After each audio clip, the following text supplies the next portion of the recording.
빡독이 정말 책 열심히 읽으시는 분들이 오시는 곳인데 어떤 얘기를 어떻게 드려야 조금 더 이렇게 도움을 받으실 수 있을까라는 생각 때문에 고민을 좀 많이 했고요. 그래도 나름대로 제가 책에 대해서 가지고 있는 관점 같은 것들을 좀 잘 전달을 할 수 있는 기회가 됐던 것 같아서 좋습니다. 저의 빅데이터에 기반해서 이건 내가 좋아할 책, 이건 내가 조금 취향엔 벗어나지만 그래도 한 번쯤 읽어보면 좋을 책, 혹은 전혀 취향이 안 맞지만 도전해보고 싶은 책, 이런 식의 어떤 분류를 제 나름대로 하고 글을 진짜 많이 쓰고 많이 완성해야만 생기는 감각인 것 같거든요. 아무리 많은 글을 써도 완성해보는 경험이 없으면 이 감각이 생기지 않는 것 같고요. 죽이 되든 밥이 되든 이러면서 이제 글을 자꾸 완성을 해서 제출을 하다 보면 생기는 감각이 아닌가 생각을 합니다. 네, 안녕하세요. 저는 겨울서점 유튜브 채널을 운영하고 책을 쓴 작가 김겨울입니다. 사실 제가 그 강연장에선 얘기를 못했는데 시간이 없어서 아무튼 피아노에도 이 얘기가 들어갈 예정인데 제가 일을 하거나 책을 읽거나 할 때 음악을 못 들어요. 왜냐면 이제 음악을 듣는 것 자체가 저에게는 좀 여러모로 방해가 많이 돼서, 그러니까 제가 음악 연주곡을, 그러니까 가사가 있는 곡은 당연히 가사가 좀 신경이 쓰이고 연주곡도 사실 개 이름이 들려서 되게 많이 방해가 돼요. 그래서 저는 일을 하거나 책을 읽거나 글을 쓰거나 할 때 음악을 전혀 못 듣거든요. 그 얘기가 아무튼 피아노에도 들어갈 예정입니다. 네.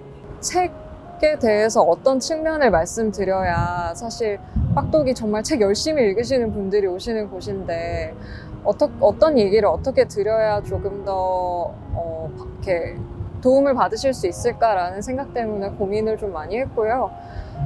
그래도 나름대로 제가 책에 대해서 가지고 있는 관점 같은 것들을 좀 잘 전달을 할 수 있는 기회가 됐던 것 같아서 좋습니다. 힘들 때는 확실히 좀 오늘 소개했던 책들이 다 도움이 되는 어떤 형태의 책들이긴 하지만 글쎄요, 좀 책이 나에게 스승 혹은 어떤 사제의 모습으로 올 때 좀 마음을 놓고 이렇게 기댈 수 있는 뭔가가 되기도 하는 것 같아요. 그래서 그런 모습들이 힘들 때는 좀 도움이 되지 않나 라는 생각이 있고요. 그리고 아무래도 좀 친구 같은 책들도 약간 이렇게 응원해주는 느낌으로 읽게 돼서 그런 책들도 도움이 많이 되는 것 같아요. 올라가려다 마른 책들이 있죠. 예를 들어서 스승이라는 챕터를 넣을까 말까 고민을 많이 했는데, 사실 기본적으로 모든 책은 거의 다 스승이 될 수 있다는 점 때문에 그 주제는 빼게 됐어요. 그러니까 어떤 책을 읽든지 배울 점이 있다는 생각을 하기 때문에.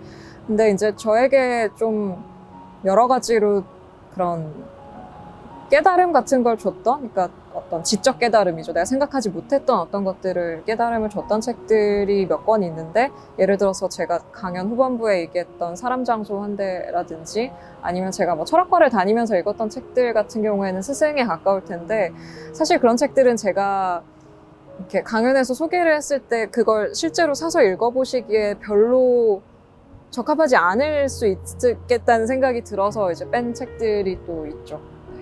책을 고르는 기준은 100% 저의 빅데이터에 근거하고 있는데요. 제가 책을 많이 읽었으니까 이제 저에게 그 시행착오의 경험들이 있잖아요. 그래서 내가 좋아하는 작가, 좋아하는 출판사, 좋아하는 편집자, 좋아하는 뭐가 있을까요? 좋아하는 어떤 디자인, 좋아하는 제목의 스타일, 이런 것들이 있을 것이고, 그 안에서 이제 어떤 새로운 책이 딱 나왔을 때 이 책은 내가 좋아할 거다 아니다라는 판단이 굉장히 빠르게 돼요. 그래서 보면 알거든요. 그래서 그런 어떤 저의 빅데이터에 기반해서 이건 내가 좋아할 책, 이건 내가 조금 취향엔 벗어나지만 그래도 한 번쯤 읽어보면 좋을 책, 혹은 전혀 취향이 안 맞지만 도전해보고 싶은 책, 이런 식의 어떤 분류를 제 나름대로 하고 그 안에서 이제 책을 읽어 나가는 거죠.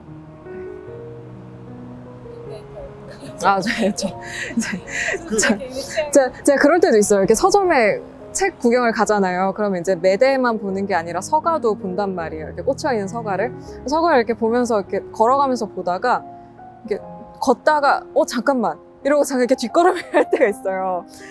뭔가 본 거거든요. 그래서 내가 뭔가 봤는데 이러고서 이렇게 뒷걸음질 쳐서 이렇게 뽑아보면 좋아할 만한 책, 뭐 이런 경우도 있어요. 너무 많은 책을 이제 뭐 물론 제가 정말 이렇게 막 저보다 10년, 20년 책 더 많이 읽으신 분들만큼은 안 되겠지만 어쨌든 지금까지의 빅데이터가 적지는 않기 때문에 거기에 기반해서 보통 책을 고르게 되죠. 머릿속에 있죠. 약간 직관의 형태로 있는 것 같아요. 그리고 이제 제가 뭐 SNS나 뭐 여러 가지 이렇게 인터넷 서점이나 오프라인 서점 같은 여러 통로를 통해서 신간 소식을 접하잖아요. 그러면 이제 뭐 소셜미디어 예를 들어서 인스타그램에 뭐가 올라왔다라고 하면 이제 그 인스타그램의 신간 소식을 딱 봤을 때 내가 좋아하는 작가 신간 나왔네, 혹은 이 작가가 추천사를 쓴 어떤 책이 나왔네, 이런 식의 딱 봤을 때 직관적으로 느껴지는 어떤 이렇게 빠르게 정리가 되죠. 이건 내가 좋아하는 요 갈래의 어떤 책이군, 이런 것들이 이제 보자마자 정리가 되는 거고, 그걸 제가 따로 뭔가 이렇게 유형의 형태로 가지고 있지는 않아요. 일단은 가을은 날씨가 좋으니까 야외에서 읽으면 좋겠죠? 제가 보통 되게 집에 있는 스타일이어가지고 어딜 잘 안 나가서 좀 밖에서 책 읽으면 좋을 것 같은데 어디가 좋을까? 정독도서관 좋을 것 같아요. 네, 정독도서관 밖에 벤치에, 등나무 벤치에 앉아가지고 책 이렇게 바람 맞으면서 책 읽으시면 너무 좋지 않을까. 네, 운치 있는 도서관이기 때문에.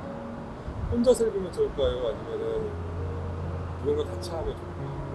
그건 본인의 취향이긴 한데 저는 혼자 읽는 게 좋더라고요. 네. 근데 질문을 제가 다 길게 올려주셔가지고 자세히 읽기 전에 다 올라가더라고요. 그래서 질문을 읽으려고 올라가고 그래서 자세히 질문을 많이 못 보긴 했는데 그냥 거의 다 좀 비슷한 맥락의 질문들이었던 것 같아요. 그러니까 글쓰기를 멈춰야 될 때를 어떻게 아세요? 아니면 뭐 책을 읽다가 이해가 안 되는 게 있으면 어떻게 하세요? 뭐 이런 좀 이렇게 책 읽기 글쓰기에 대해서 자주 올라오는 질문들이 많았던 것 같고요. 그 글쓰기 얘기했을 때 글쓰기를 어떻게 멈추세요? 라는 질문, 그러니까 어디서 이 멈춰야 될 지점을 아느냐라는 질문을 제 스스로도 많이 하는데요. 이게 영원히 고칠 수 없기 때문에 그냥 어느 시점에서는 이걸 인정하고 그냥 내보내야 될 때가 오잖아요. 그냥 마감의 힘을 빌릴 때도 있고요. 정말 끝까지 하다가 시간이 더 이상 안 남아서 그냥 이렇게 들을 때도 있고, 아니면 정말 내가 더 고칠 어떤 능력이 나에게 없다라는 판단이 드는 순간이 있을 때도 있어요. 더 여기서 건드리는 게 이 글의 밸런스를 무너뜨릴 수도 있겠다라는 판단이 드는 순간이 오는데, 이 감각은 사실 글을 진짜 많이 쓰고 많이 완성해야만 생기는 감각인 것 같거든요. 아무리 많은 글을 써도 완성해보는 경험이 없으면 이 감각이 생기지 않는 것 같고요. 죽이 되든 밥이 되든 이러면서 이제 글을 자꾸 완성을 해서 제출을 하다 보면 생기는 감각이 아닌가 생각을 합니다. 마감이 막 새로운 저를 발견하게 됩니다. 그렇죠. 갑자기 막 힘이 나면서 어디선가. 그렇죠. 글 쓰는데 마감 임박이 있겠지만 그 책 읽는데도 마감 임박이 있으실까요? 일 때문에 읽어야 되는 책은 있죠. 그러니까 라디오 진행할 때 녹음 전까지 뭐 읽어가야 되거나 뭐 그런 책들의 경우에는 정해진 일자까지 읽어야 되는데 근데 웬만하면 지켜서 잘 읽는 편이고요. 그 책을 읽는 거 자체가, 그러니까 제가 고르지 않은 책은 사실 좀 미루게 되긴 해요. 내가 고른 책 읽고 싶으니까. 이제 라디오 책은 조금 밀어놨다가 녹음하기 한 하루 이틀 전에 읽게 되는데, 그래도 막상 읽으면 또 재밌게 잘 읽거든요. 한 5페이지 읽으면 되게 재밌어 해요. 또 제가 안 고른 책도. 그래서 되게 또 재밌게 잘 읽고 그렇습니다.